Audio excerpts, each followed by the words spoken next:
Well, I think last time that one worked and that didn't work. No, this did work. Let me see. Yeah, I don't know.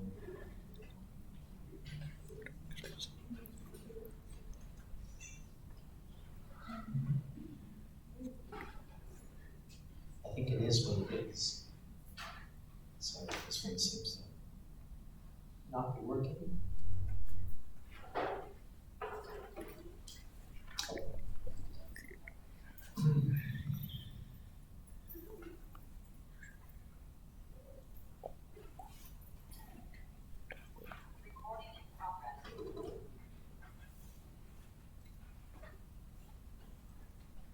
Okay, any questions?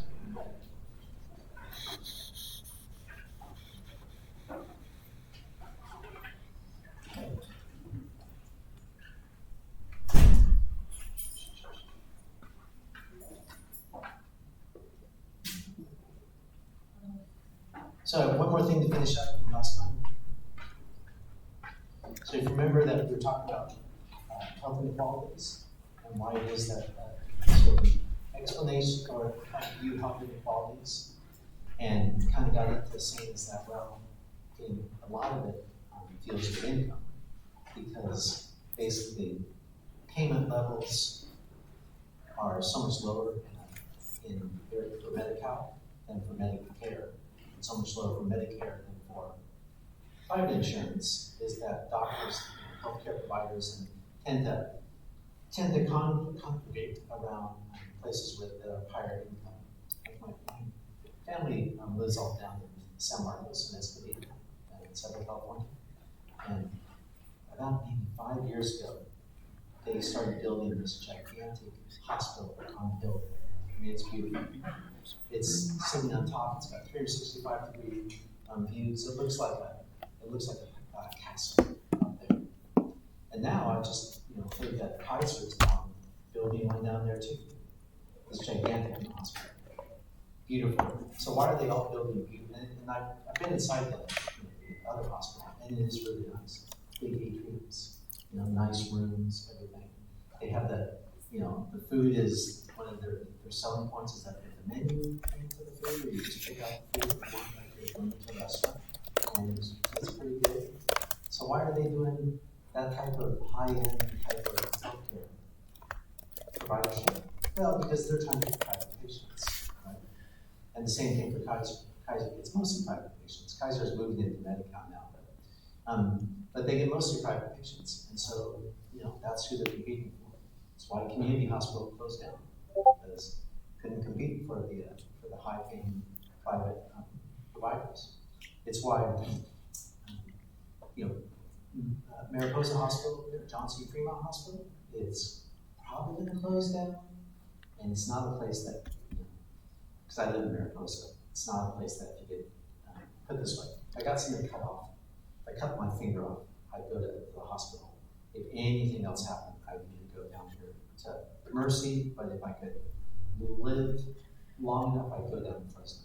And if I had cancer or something, if I had something that would require tertiary care, then I'd go to Davis or go off to San Francisco. Because, that's what happens when you have a hospital in a region where there's lots of low income type of people, like there's in Mariposa. The guy who runs the hospital up in Mariposa, I was talking to him one time, and he said that he used to run the hospital up in Mammoth Hospital, flush with funds, beautiful hospital. And it's because Mammoth gets all the skiers who break their legs who all have insurance, not the people who cut their fingers off cutting wood like in Mariposa. So in the payment systems that exist explain a lot about where it is that doctors are located, where it is that hospitals are, etc. And so this idea of medically underserved areas then, make sure you kind of understand what that's all about. Because these medical underserved areas, of which we live in one, it does explain a lot in terms of why it is that you could get healthcare and yet not be able to get actually see a doctor. Like my wife just has a routine checkup that she needs, so she called up the doctor in Mariposa and they said, "Oh, we're not taking new patients, but maybe in 6 weeks, then we'll start putting you on the waiting list to take a new patient." So you just can't find care in places like that, but there just aren't enough doctors. Okay.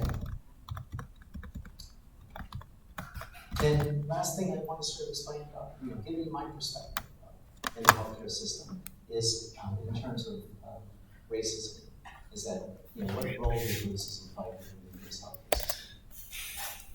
So I can give it to you. I can put it online, but it's a big report from the CDC, and the CDC has put out these reports that basically show health inequalities or health inequities across a vast number of different types of conditions, both health conditions, but also access to care and everything else. It's an uncontroversial fact is that these type of health inequalities exist. So I'll give you my little, so I'll just focus on healthcare right now, and upon how the healthcare system is kind of, what should I say, how it's dealt with racism throughout time.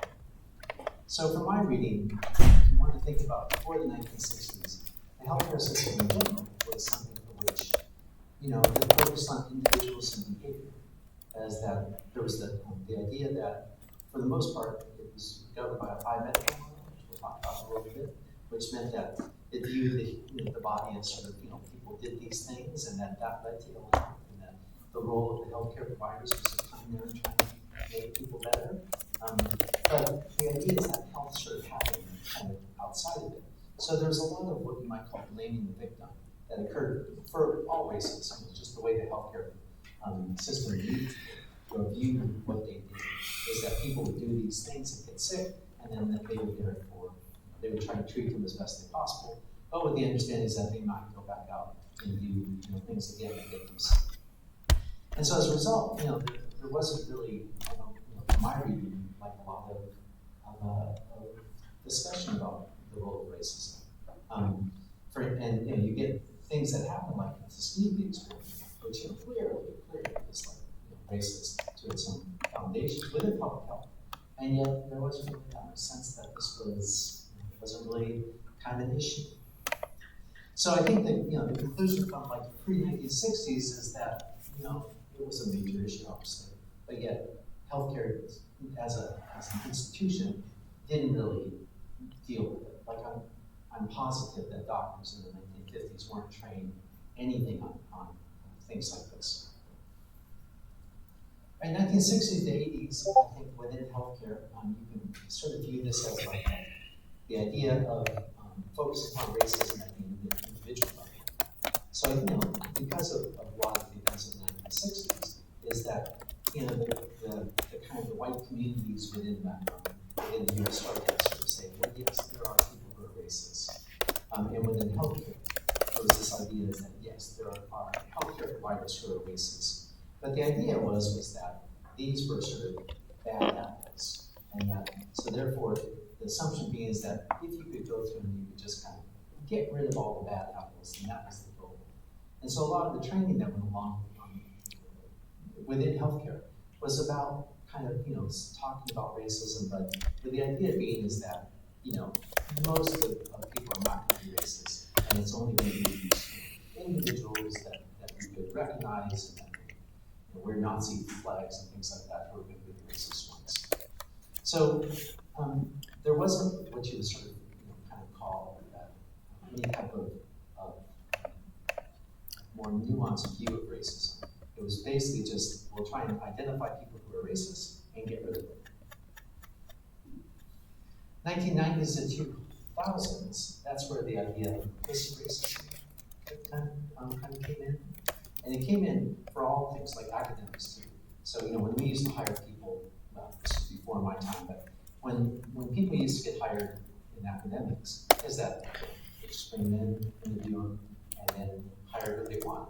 And not surprisingly, older white men would hire younger white men in these positions. So in the 1990s, within academics, the way that hiring got done was started to explicitly acknowledge the idea of implicit racism. That is that it's not that people think of themselves as racist. It's not that they in their actions view anything that they do as racist, but the outcomes are still the same. And so a lot of the training then became kind of looking at implicit bias within people's decision making. And the same thing for medicine as well. And so a lot of the training during this period for healthcare professionals was about what implicit bias is, the role implicit bias can play, and then the things that you can do that kind of overcome implicit bias. And if you start looking at some of the ways that it can come out, one way is access to specialist care. So there's some studies that started to come out and looked at, why is there such a big difference between the outcomes for African Americans and whites for heart disease? Because it was, startling, really startling kind of differences in terms of life expectancy. And what they did is they started looking at, well, who gets access to care? And they found that there wasn't that much difference in terms of access to primary care. But what there was a big difference is access to specialist care. That is that, so like if you have heart disease, you go to your GP says, ooh, you really need to see a specialist for this. Right? So what happens is that, well, most people call up and try to get a specialist, and you're on a waiting list for however long you're on. What doctors will do is that doctors will advocate for patients, right? So doctors, like a doctor might call up a specialist and say, hey, I've got this patient who's really sick, and so therefore needs someone to see him right now. And the specialist is more likely to see that person. And what they found was that white doctors were more likely to advocate for white patients than they were for African American patients. They also found that African American doctors were more likely to advocate for African American patients, but because most healthcare professionals were white, is that this was leading to a lot of the types of problems. It was just the access. And so it wasn't something where you wouldn't look at that and sort of say, oh, that's explicitly racist, but the outcome was still the same. Another one is removal of diabetic feet. And this was a big one here in the region. So if you look at the rates by which, when someone gets diabetes, one of the complications that can come is that they start to need to get their toes amputated and their feet amputated because their circulation is bad. And so if you've got a good kind of treatment of diabetes going, is that you can avoid that. On the other hand, if you don't have good treatment of diabetes, then you can easily go into kind of movement of this diabetic foot, which can lead to amputation. And what they found is that rates of amputation were much higher among Latinos in the valley than whites in the valley. And the question was why? Right? Why would the rates be so much different? And it turned out because that doctors, what they were doing is they just weren't giving a patient, a low-income patient comes in, a patient that doesn't speak English, they'd be much more likely to say to them, well, you really just need to amputate your foot, and not sort of give them the treatments and kind of go through the process of seeing if they could basically get them to just monitor or control their diabetes. And the rationale was, because I see this, I see patients come in, they're in this stage, I try and get them to change their lifestyle, whatever it's going to be, and they don't do it. So therefore, it's just easier for the patient just to go ahead and amputate right away. So, um, racist growth, simplicity, the doctors didn't think of themselves as being this way. But implicitly, that's what the actions are still the same. And I think what's happened since 2000 is that there's been more of a kind of focus on recognition of structural level racism that exists within healthcare. And so, where this differs is that it kind of means that, well, you can have healthcare providers who, aren't overtly racist, and you can have healthcare providers who aren't even implicitly racist, and yet you can still come out with outcomes that are different. And so the focus here is upon things like being in medically underserved areas, things for which, that it's not, if you look at it and ask this particular provider, do they want to have worse health outcomes for people in medically underserved areas than not medically underserved areas? They'd say, no, of course not. At the same time, there are fewer doctors and there's worse doctors and everything else that goes along with still having worse outcomes. And so what's been happening in healthcare then is this switch over to, especially within public health, is to try to recognize and try to deal with problems that more the systemic racism type of kind of focus, which means looking at really more the conditions, not necessarily just the attitudes and behaviors. So, I think that's kind of where I'd say things sort of sit right now. So when we start talking about differences about the healthcare system and start talking about all the different types of problems within the healthcare system, just keep in mind is that, one is the idea of health equality. And the idea is also that, these things are not just sort of randomly distributed, right? Poor health outcomes and poor health infrastructures are not just kind of strewn across the landscape, impacting everyone equally. Okay. So to conclude, this is the conclusion of the U.S. healthcare system overview, is that every healthcare system has problems. Canada, waiting times are the big problems. Germany, regulating insurers is the big problem. In New Zealand and Australia, running the hospitals is a problem. In India and Colombia, trying to get people access to healthcare, just get healthcare is a problem. So every country has problems. What makes the U.S. special is that we have all four problems at once. And what makes it even worse is that people go between different types of programs. And this is really what causes a lot of complications. So if you are someone who gets a job, and so you're suddenly making above 138% of the federal poverty line, so you no longer qualify for Medi-Cal, now you have to go out there and try to find health insurance through California or whatever it's going to be. It's going to be more expensive. And then you get laid off. Now you say go back on Medi-Cal. And so now you have to apply for Medi-Cal and wait for it to kind of come in. If you move areas, you have to reapply for Medi-Cal. If you change addresses and that even if you don't reapply for, maybe if you're still in the same county, you might be kicked off because Medi-Cal doesn't have your new address. So there's all these different problems that can occur along the way. And also just becomes really, really problematic. If you've ever had to go into healthcare to deal with a hospital, is that it's usually a time when it's very stressful because someone's sick and not very well off. And suddenly you're having to deal with all these issues about what the insurance is going to pay for. Where are they going to go for long-term care? Are you going to be able to home? All these different types of issues that come along. And the system is not very good in terms of helping you navigate through those things. So we'll talk about ways that some of these things can be made better. We'll talk about programs that can kind of help this, but just realize that for most people, this is their experience with the healthcare system. Is that they like it, they don't have to use it. The more you like it, the less you tend to rate it as high. Okay. Questions about that? Any questions about the U.S. healthcare system?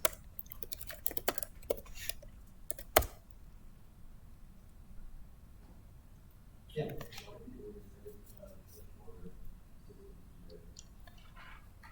those systems, we'll talk about it. I mean, that's why I'll talk for several weeks about the history, because it's not a system whereby it's not like someone said, let's have a system where we have all these different types of systems together. But it's just because of the historically the way that healthcare has arisen here is that's why we have these type of systems. And we'll talk probably more than you want to hear about it.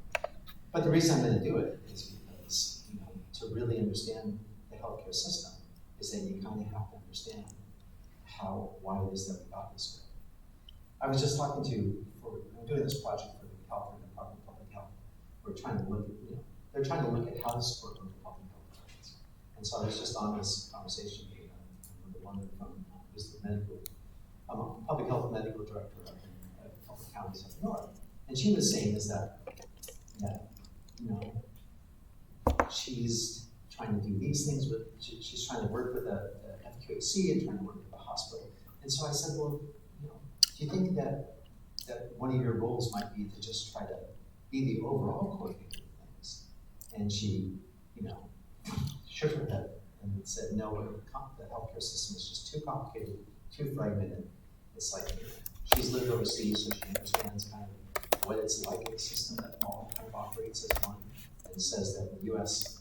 just can't do it. And this is not just like between hospitals and the FQHC, but it's also between what happens in medical health purchase or in the state versus what happens at the federal level versus what happens at local levels. It's just a mess. It's a mess. That's what it comes down to. Okay. Any other depressing comments I can get before we move on? All right. So what I want to do now is I want to sort of change gears, and what we'll do is I'll go through, probably starting Monday or Tuesday, I'll go through and start talking about how we got to where we are, but I'm going to break it up and also kind of come through and talk about what we might think of as big topics that you need to know to understand the healthcare.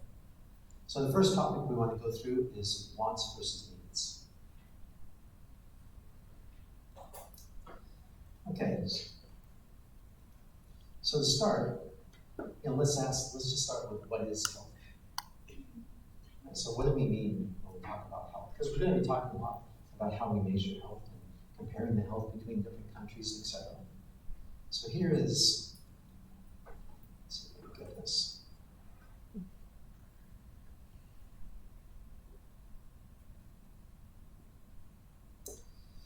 So there are various types of websites. This is just one that kind of summarizes different type of information.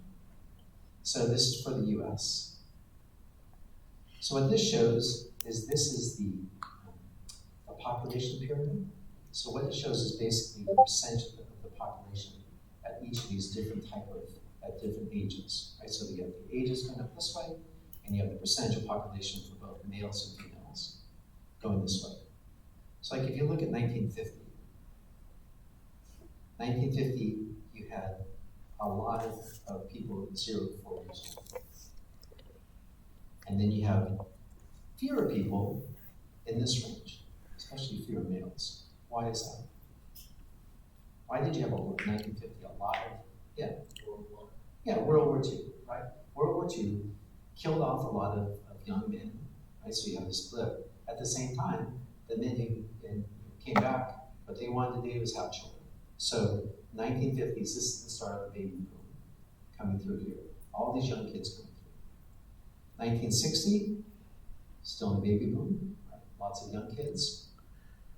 1970, now you're starting to see baby boom ending. So this is the blip here that's moving through. 1980, 1990s, 2000s. So in the 2000s now, the baby boomers are the 50 to, they're moving through 2010, and then now here in 2020. So there's your baby boomers right here. Right? So notice is that, it's a big blip.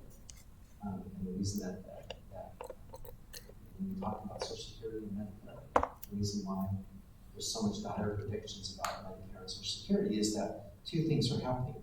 One is that you get this group here is larger than the group of working people down here, which means that when I retire, all of you will be working to support me. So thank you.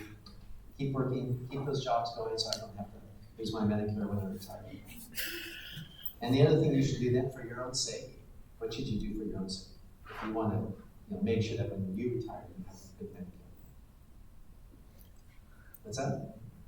Have a bunch of kids. That's what you should do, is have a bunch of kids. So you should have lots of kids. And then, and also, bring in a bunch of people who are going to have kids. So immigrants who are going to have kids, so young immigrants. And then the idea being is that you want to get lots of young kids that will support you in old age. Let's take a look at Japan. Japan's a good example of a country that's. Here's Japan. Okay, so Japan, 1950, right? We notice that they really have an inverted type of, because Japan lost so many people during the war. So they look like that. And in 1960s, 1970s, 80s, 90, 2000, 2010, you can see what's happening here. Is Japan has lots of old people and not very much young people.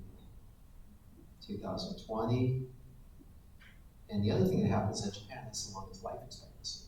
So, this means that you're kind of going up at this stage. You're getting more people who are in this age here. 2030, 2040, 2050. So that's a situation there where Japan is in trouble, because it means that by 2050 they'll have very few people who are working age, and they'll have this whole mass of people who are of older age. So at retirement. So that's why in Japan, one of the big Japanese know this, and so one of the big things that Japanese have been doing for years is saving. It's putting money in it, because in the older generation, because they know that they don't have trust that they can have a social security system when they're in their old age. Okay. The other thing notice is this, that it stops at 95, but you're not necessarily getting a huge number of people living to be 100 still.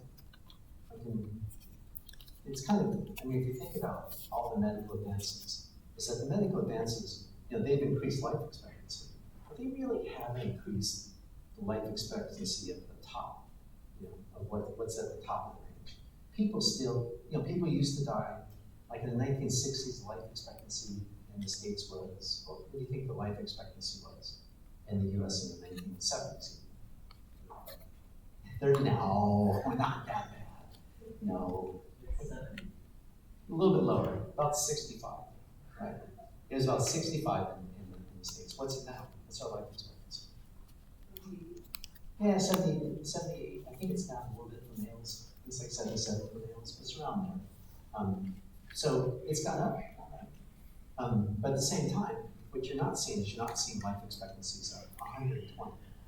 So even though all advances in medicine, it's not like the top life expectancy has really gone up that much. People tend to not die in their 60s as much.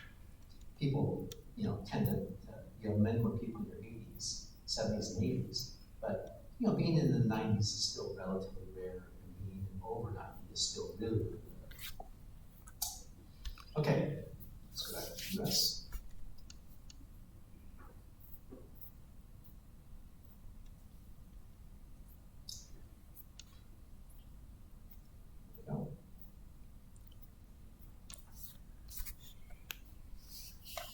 And what this shows is the life expectancy by age. So essentially it means, like, if you are at birth, the life expectancy for males is 76, and for females is 87. If you can reach age 25, then you're at 77 and 81, right? And if you reach age 65, then it's 83 and 85. So, it gets higher the longer you live. You obviously haven't died yet, and so therefore you have more of a chance to keep living at that point. So this shows the life expectancy if you're given age like that. What this shows is that this shows kind of different types of health conditions. So coronary heart disease, Alzheimer's, etc. And then this shows the world ranking, where the red is bad and the purple is good. So let's see, diabetes, we're bad in diabetes. Why are we bad in diabetes?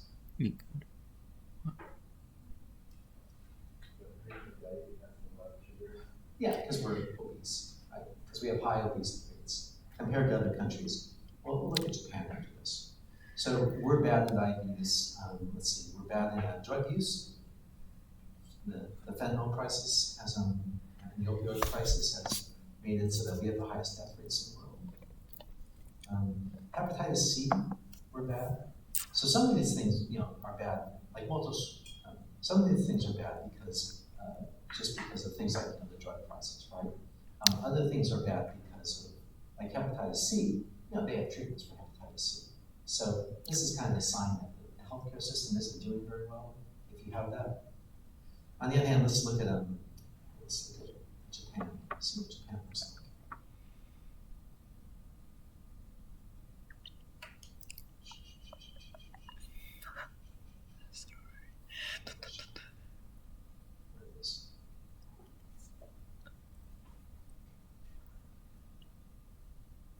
So there's Japan. So Japan, pancreatic cancer is bad. Why would pancreatic cancer be bad? Well, probably because that's something for which you tend to die when you're old. Is pancreatic cancer, but for the most thing, they have pretty good outcomes in most things in Japan, and they also have life expectancy of 87 and 81. Let's pick another. What country should we pick? Which one do you want to see? How about Colombia? Let's look at Colombia.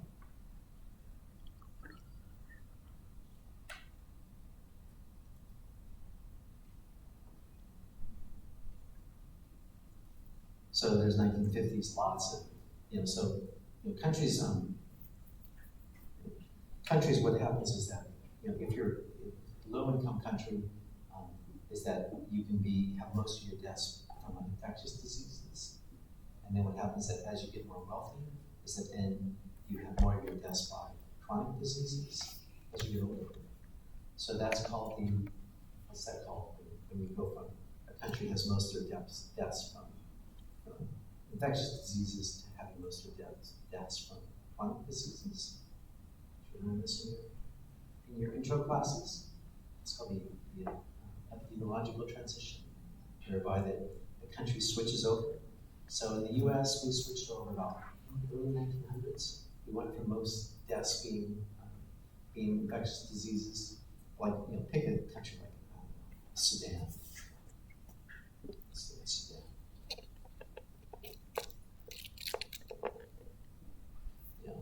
So Sudan, very high birth rates, and then they're still kind of in that 2010. They're still, they don't look that much different than the 1950s Sudan in terms of what it's like.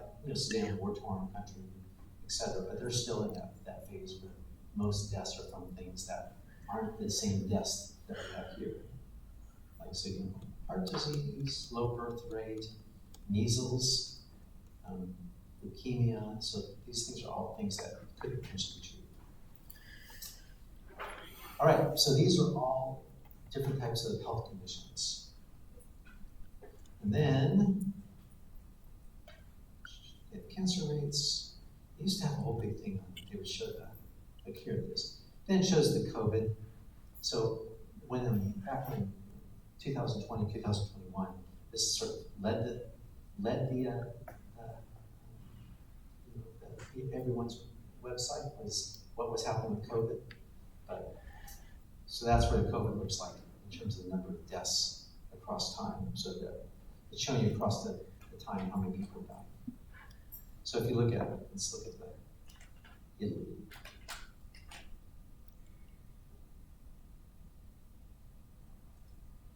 Here's Italy.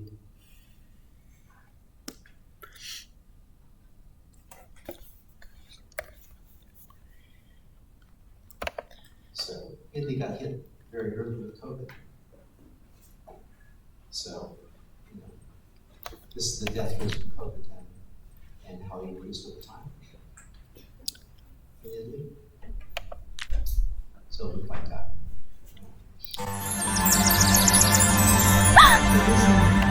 I'm showing you this is that. So this is the type of things that you want when you think about health statistics. Is that there's lots of places to get health statistics, and each of these things are sort of different types of measures of health.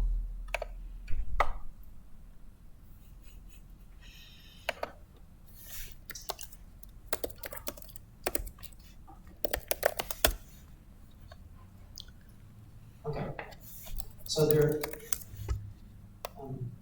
are, some of the major ones that you're going to see is one is mortality. So mortality is life expectancy. A second one is morbidity. And morbidity means, so mortality means death, obviously. But morbidity kind of means ill health. And there's lots of different types of measures of ill health. So most of those things that we looked at in terms of the causes of death, those are actually morbidity type of measures. So oftentimes when we start talking about countries in general, we'll talk about the rates of these various things. Then there's summary measures. So summary measures is where you kind of combine together to something.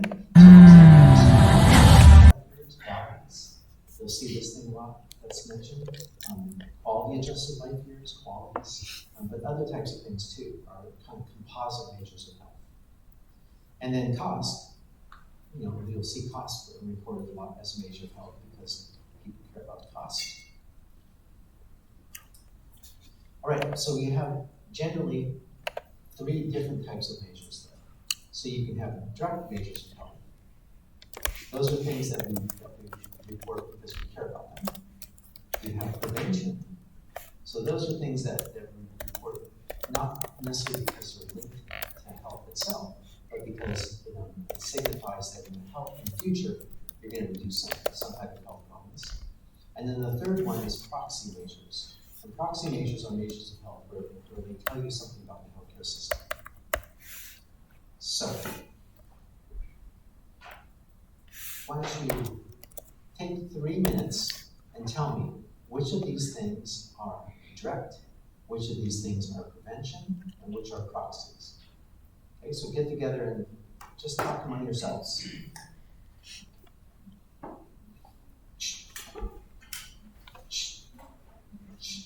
And come on, I'll give you 5 minutes. Yeah. So a direct measure of health is something that you care about just because you care about it, right? So that's something that's important to us. Like what's life expectancy? I'll give one to you. Life expectancy is a direct measure of health. People care about how long they live. So that's a direct measure of health. Prevention is something for which we don't care about per se, except for it's associated with health in the future. And then proxy measures, those are things for which you don't really, they really signal to something else. And you're reporting them, but they actually signify something different. Okay? All right, so there you go. Direct, prevention, proxy. I'll give you 3 minutes. Go.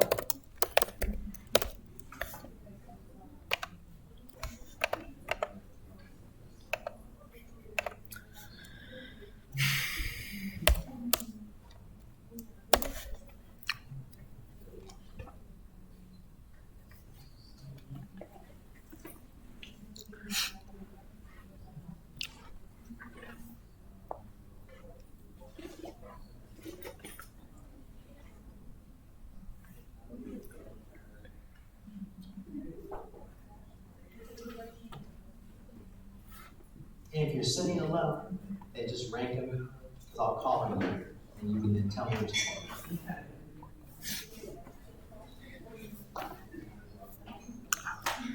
Yeah.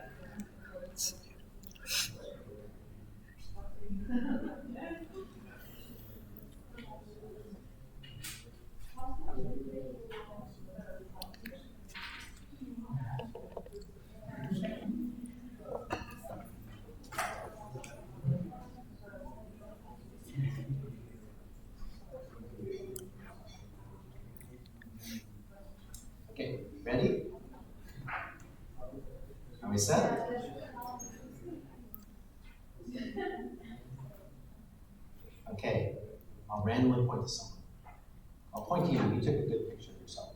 So we'll take the infant mortality. Is that a direct, a prevention, or a proxy?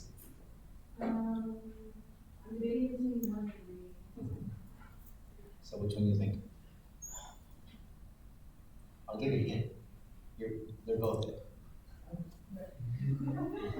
It's both, infant mortality is both a direct and a proxy. So well done. It's a direct measure because we all care about children, right? So therefore, infant mortality is one of those things that for which you don't want to think of the children dying young. But it's also a proxy measure because infant mortality, especially in a country like the U.S., is prevented. And so if you have a high infant mortality rate, that means that something's wrong with your healthcare system. Do we have a high infant mortality rate in the U.S. or a low infant mortality rate? What do you think? High, medium, or low? Low. We're very, very poor. Very, very poor in the U.S. Shockingly poor in the U.S. Why don't we have, what's the number one thing that leads to lower infant mortality that improves outcomes? What do you think? What's that? No, well, you're on the right track. Prenatal care, right? Prenatal care is like the number one thing. So the earlier you can get women into prenatal care, and then the better the outcomes. So therefore, the U.S. is bad because our healthcare system is not very good at getting people into prenatal care. So well done on that one. Lost years life. What do you think? Direct, prevention, or proxy? Direct. That's right. We care about lost years life. Quality of life. Direct, prevention, or proxy? Now, quality of life is an index, right? So there's different ways to measure quality. It's like there's not something called the quality of life. You have to have some type of quality of life measure. So there are different types of ways to measure quality of life. So what do you think? What do you think? Direct, prevention, or proxy? Proxy? Why do you think that? I think because with quality of life, and I was thinking more just like healthcare system, like we were doing good for our patients, and that was signified quality of life. What if you said, what if depression? Would depression be a direct, a prevention, or proxy? Direct, right? I mean, you can see is that these are not like, it's not like Moses came down from the mountain with a list of what's a direct prevention and proxy, is that this is all sort of a matter of debate. Because what it gets to is from what it is that we value. And so I think that in society, there's an increasing recognition that depression is something which is something that we care about, not just because it's, not just because of some future thing or whatever, but just depression is a bad state of being. So I would say direct measure. Vaccination rates, prevention, direct, proxy. Yeah. Prevention and proxy? Ding, ding, ding, well done. Yep, prevention and proxy. That's what would be my answer too. Because I think it's prevention because, on the one hand, vaccination rates themselves, it's not something for which you sit there and think, oh, that's really gonna, we've now solved our crisis by vaccination rates. But what it does do is that it leads to better health in the future. But then it's also a proxy because if you have high vaccination rates in the country, it typically means you have a pretty good health system. And if you have low vaccination rates, then it means that you have a pretty poor health system. So, one of the first big vaccination campaigns was polio vaccines back in the 1950s. Did the U.S. do a good job in polio? Did they do a fair job with polio, or did they do a bad job with polio? They did a good job with polio, right? When they would come to schools, they really wouldn't be. I got vaccinated in school back in the 1960s. That's when it was that they started their coming to schools, and they really did mask. I mean, they sent home some of the parents saying, "Good news, your child's going to be vaccinated." But there wasn't a lot of protest or factors. There was no protest against it. So vaccination rates back then were very high. How do we do on COVID vaccinations? Would you say we did a good job, a fair job, or a poor job? Yeah, so COVID vaccination is more problematic. Then you can ask yourself, well, was it a public health problem? Or was it a societal problem? Or what caused it? So it's unclear, or I should say it's debatable, what it is that poor vaccination rates for COVID is a proxy of. Poor infant mortality outcomes clearly a proxy for bad healthcare system, right? But some of these other things start to get into different type of, like obesity rates. Is obesity a direct, a prevention, or a proxy? How about in the back one? Very back one. Obesity, direct, prevention, or proxy? I think direct and proxy. Uh-huh. So why both of those? Well, I was thinking of the definition for proxy because looking at the rates, so that's it was in the entire healthcare system. And direct because it's like an important measure of one's health. Yeah. Why not? Well, so I would argue it's probably not a direct one. That's right. Yeah. Because obesity by itself is not. I mean, unless you're really, really obese. Obesity itself is not really a health condition. I mean, it's not associated with bad health. What's associated is that if you get diabetes from it, or heart disease, or things like that. So it's kind of a proxy, more of a prevention type thing, because you're really talking about the future type of health. It's associated with a number of different conditions, but in itself, it's not necessarily a health condition. And then I think proxy, because it sort of says that, well, I don't know. What's it a proxy of? Yeah.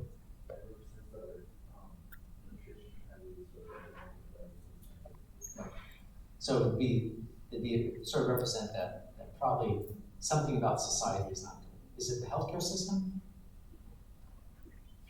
Well, we'll talk about that actually. Is obesity now, because I think, is obesity something that the healthcare system can do something about? What can the healthcare system do about obesity? Yeah. I feel like there's just so much that we can do where we just advocate about how to eat and talk about the what we do as solving. Sometimes some people don't know what causes it or what goes into it, or they really are not informed, especially places where they're not even getting the resources. So I feel like that's the most I feel like our healthcare system. There's so much they could say and they could give information about, but it's up to me to us in a way, like when it comes to our diet or what we eat and if we want to do it. So they can provide information. Yeah. They can provide liposuction. Right? That's a medical procedure. Can they do anything else? Oh yes, they can. What else can they do? They can give you. Yeah, what's the name of the drug that they're all taking? That's sweeping Hollywood? What's the name of it? What's it called? Sounds good to me. It's the one that basically it's a diabetes drug, right? It's a diabetes drug that's been shown that if you take it, it suppresses your appetite. I think it also causes massive gas and things like that. But yeah, but you lose weight. So there you go. So but now, you'll see what's going to happen is that now obesity will start to become talked about a lot more like a medical condition, whereas before it was a medical condition, but not really one that the healthcare providers could do much about. And they could tell people about, but for the most part, the causes of obesity is not bad healthcare. The cause of obesity is lots of other things that goes along with it. But now they have a drug, and a drug that there was the drug. What was it called? It was this synthetic stuff they used to put in foods like potato chips. Basically, it caused massive violent diarrhea. So that was an unfortunate side effect, it turned out. And so that kind of went away. Lestro, is that what it's called? It was like this fat substitute that was supposed to make it so that you were going to absorb food, so therefore you could just eat all you wanted. It would just, but it turned out it passed through it too fast. And so that one kind of went away. This one seems like it's there. Yeah. A lestro. Yeah. Okay. Cost of healthcare, let's see. Direct, prevention, or proxy? What do you think? Direct? Someone back there in the back of the room. Direct, prevention, yeah. I'd say it's direct Why is that? and proxy. Uh-huh.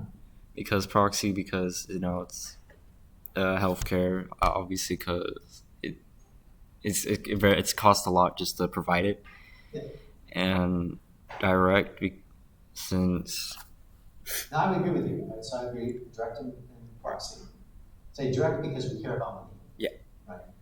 And proxy because if you have a really, really expensive healthcare system, is that it's kind of the sign of inefficiency. And so one of the reasons why they look at and compare between different healthcare systems, how much they spend, is because like the US is twice as much as most of the world, right? And yet you don't necessarily see better health outcomes in the US. So the idea is that we must have a really efficient system. If we're spending twice as much, we're not going to get better outcomes. So that's kind of a cost is being used in that sense, a certain efficiency level. All right.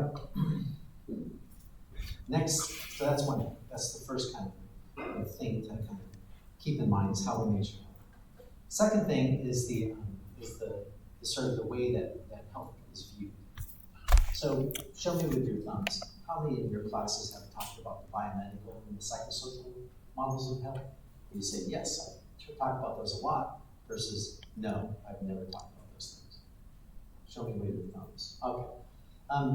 So I'll give you a quick kind of overview about the two models. So the biomedical view of health is what has traditionally been kind of what's governed healthcare providers. And truth be told, probably still does, but now they'll all profess to the psychosocial model of health, but really, a lot of them still kind of operate under biomedical. A biomedical way of viewing health is that, well, health means the absence of disease. So if you are a healthy person, someone who doesn't have disease, someone who's not healthy is someone who has a disease. And so the idea is that you've got this, if you get sick, you get this level of need, and then you come into the healthcare system, and the healthcare system then tries to restore you back up to where you were. So optimum health by this means an absence of symptoms, or at least an absence of symptoms that they can do something about. And they're kind of ruled and ends after they've done what they can for you. So it's a very reactive type of system whereby people get sick for various reasons. They come into the healthcare system does things for them, and the healthcare system, once they're done doing things for them, then the person is released back. And then if the healthcare system could bring back up to optimal health, great. If the healthcare system only brought them part way, that's just the way it goes. If the person died, well, that's the way it goes. But the healthcare system would do what they could for the person. The healthcare industry, then, so you can think about that as in terms of the whole collection of healthcare providers. So hospitals and everything else kind of goes into this idea of a healthcare industry. And so the idea is that the way a healthcare industry would work then is that people would get sick, they would come in, and then the healthcare industry would react, right? Would give them things based upon their level of need. So if you had a little bit of need, then you get a little bit of healthcare. And if you had a lot of need, then you get a lot of healthcare.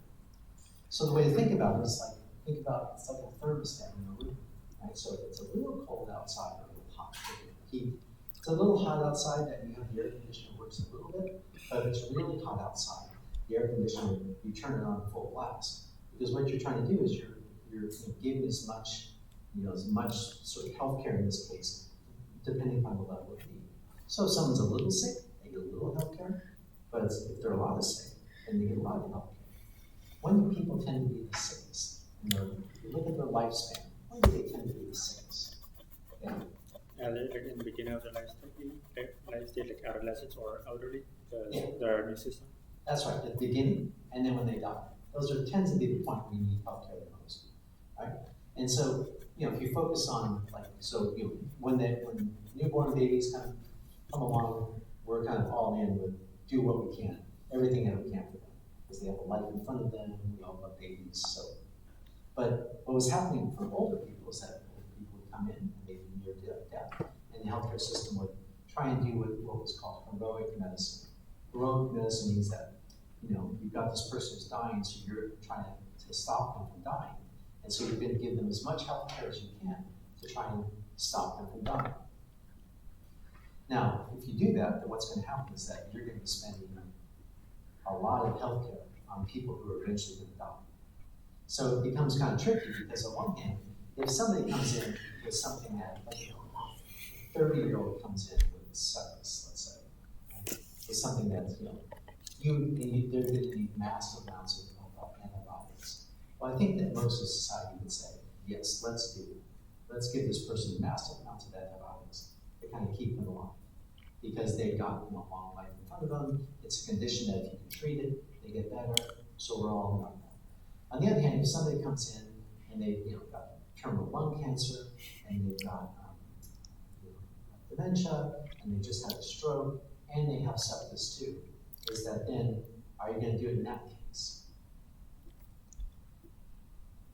So would you do it in that case? If somebody came in, because you know it's an infection, right? It's just an infection, so it can be treated with massive amounts of antibiotics. But would you, if somebody's in that stage, would you come through and treat them with massive amounts of antibiotics? And your answer could be yes, could be no, but you can see is that you're kind of in this world where you're trying to figure out, well, how long the person's going to live, and will the antibiotics really work? And the person has all these other types of pains, and so, you know, what was happening is that they were spending enormous amounts of resources end of life and doing things like just doing things to extend life by a couple weeks, a week, because that's what the healthcare system did, is that they tried to save people, and that they, you know, doctors weren't trained to let people die. That's a biomedical model. The psychosocial model, it goes, you know, by different types of names, you know, determinants of health model, public health model. It's probably what, you know, everything that you were taught in the public health classes kind of goes into that heading of psychosocial model. But rather than, remember, the biomedical health just means absence of disease. So if you don't have disease or a condition, then you're healthy. If you've got some type of disease or condition, then you're not healthy. Well, under the psychosocial model, you know, it means kind of complete physical, mental, social well-being, and not merely the absence of disease or infirmity. And that the key is that it's sort of this individual determinants level. So under the biomedical model, health was kind of determined by these things that are kind of outside. You know, you do things, you get sick, and then, you know, the healthcare system reacts to them. Under this model, it's like, well, all of that thing is part of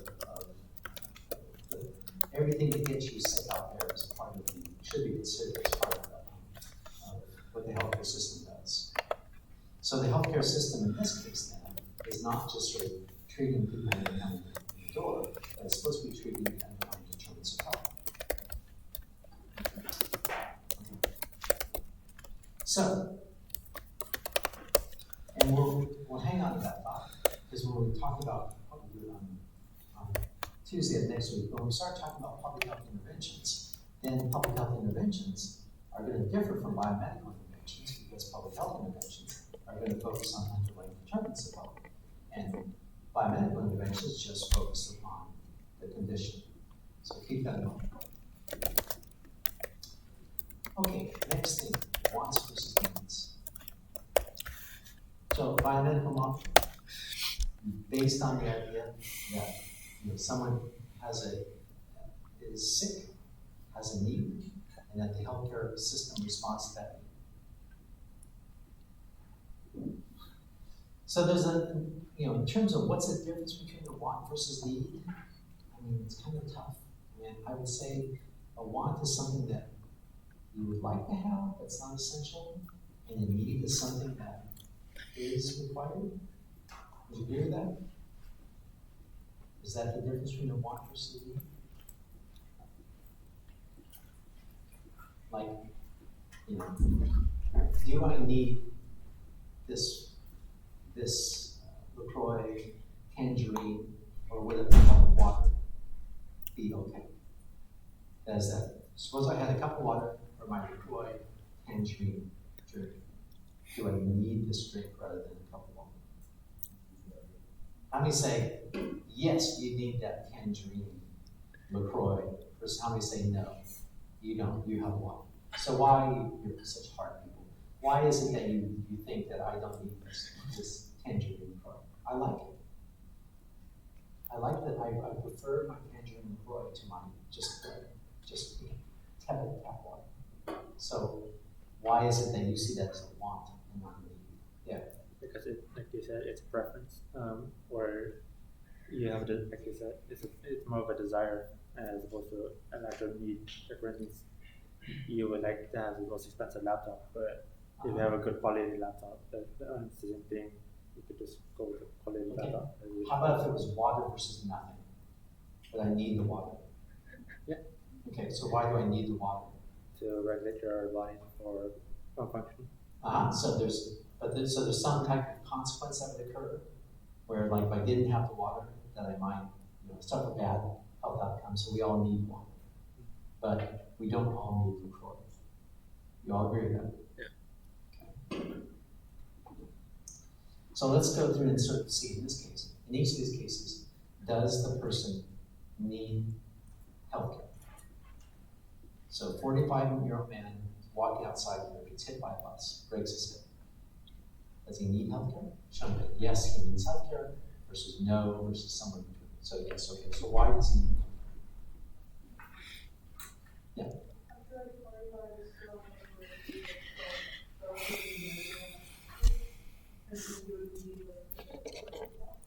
Excellent. How about 85? 85, that is like. Let her die. Let her lay out there in the gutter until the crows while she lays there. So 85. Would you say that 85 is Theoretically, okay? it's not wrong. So you're gonna let the 85-year-old get the okay? How about 85-year-old with terminal cancer? Would that matter? Or do you want to just say everyone who breaks a hip should get? I'm going to say everyone who breaks a hip should get hip replacement, regardless of, even if you're on your deathbed, you still get a hip replacement. Yeah? No, not if you're on your deathbed. No. If you're 3 weeks away, well, how long does it take to, if you get a hip replacement, how long does it take to recover? About 6 months. In fact, the life expectancy, maybe it's changed, but a few years ago when I did a study on this, the life expectancy of people who break their hips after the age of 70, I think it's 6 months. It's not very long. And it's because what can happen is that, maybe it's 80, after 80 is 6 months. Because what happens is that, breaking hips really bad, right? And you have to lay in bed. And so you get immobile and you lose the ability to kind of get out of the chair, and then you get bed sores, and so it's really, it's not a good thing to break your hip when you're really old. It's gotten better, they're better at doing it now, but traditionally breaking hips has been a bad thing.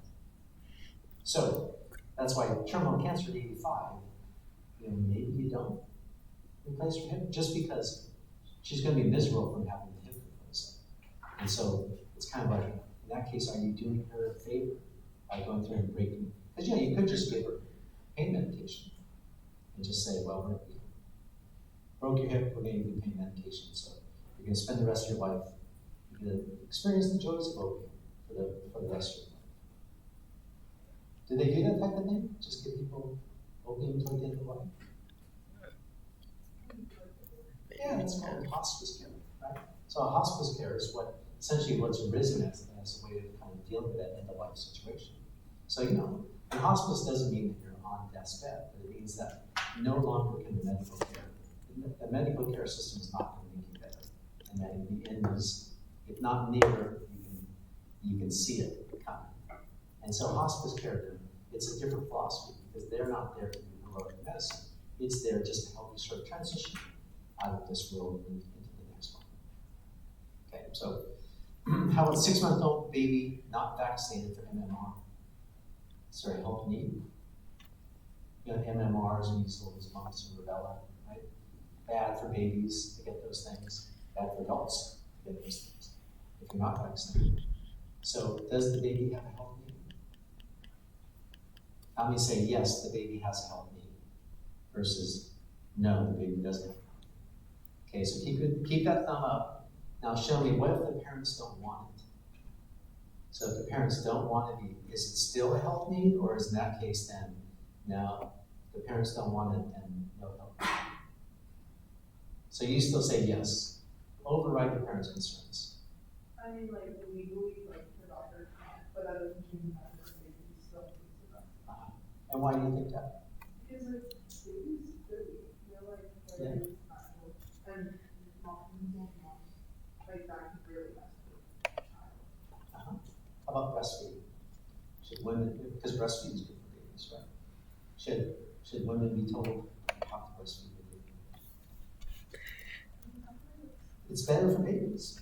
It is better for babies, Yeah. but there are, like, alternatives that maybe aren't as good, but are still good.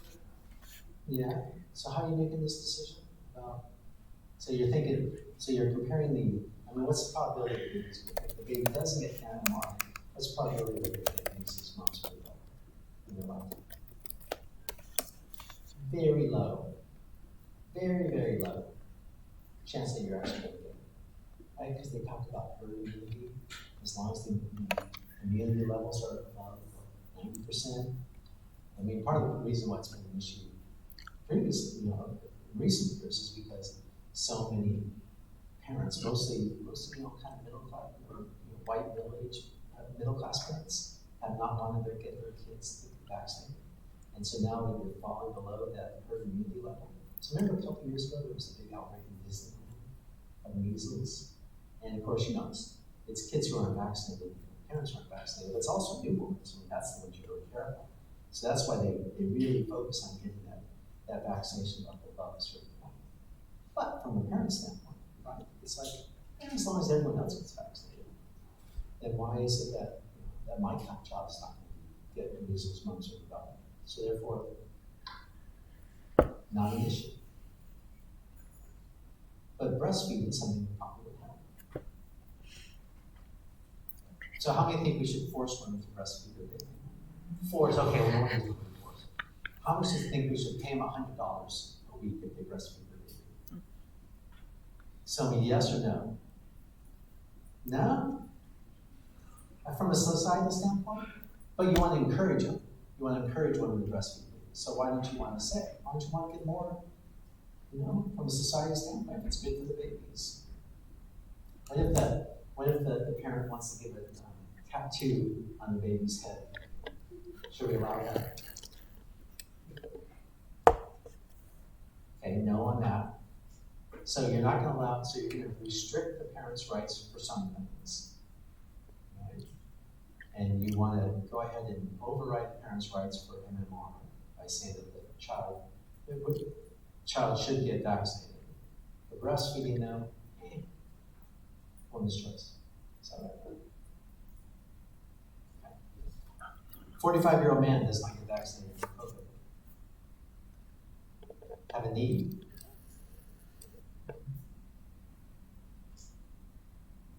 An 85-year-old man with multiple health conditions not vaccinated for COVID. Have a need. If he gets COVID, multiple health conditions, probably die, right? So does he have a health need? I mean, because the question is not does he benefit from it, but from a society standpoint, do we say that this person has a need or not? We're out of time. So think about these ones, and we'll start there next time. In fact, next time I'll show you where we're going to go. We're going to go to this one. Will you give my face? That's the big question. All right.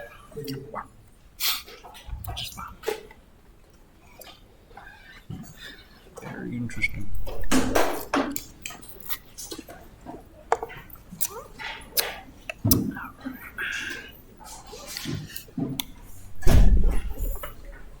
See you all next time.